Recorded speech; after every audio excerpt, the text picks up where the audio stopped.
Panoorin natin 'to, ang laki ng honey na nakuha nila ate. Grabe, parang kayang pakainin ng buong barangay. Ang sarap siguro nito, puro natural at fresh. Sa dami ng na-harvest, pwede niya pang ibenta 'to. Tapos pagkakitaan, ikaw bibili ka ba ng ganito kalaking honey? Panoorin natin 'to mga gar, grabe 'tong live action character ng Naruto. Tignan niyo si Kakashi, napaka-pogi niya.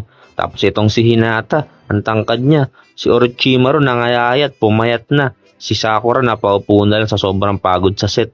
Tapos si Obito, ang cute ng mas niya, oh. Tapos ito naman si Temari, lumiit na yung pamaypay niya. Panoorin natin 'to, napakagaling ni Ate sumayaw, napapaisip lang ako ano kaya gamit niyang deodorant. Hindi man lang nababasa ng pawis yung kilikili niya, kahit panay galaw at sayaw niya. Panoorin natin 'to, si Kuya todo saya sa bagong room niya kahit medyo makalat pa, enjoy na siya. Siyempre quick video muna para may pang-upload na mamaya sa social media.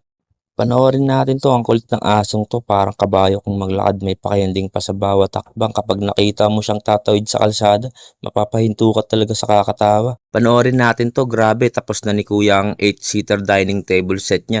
Gawa lang sa simpleng bakal at kahoy pero ang linis ng pagkakagawa.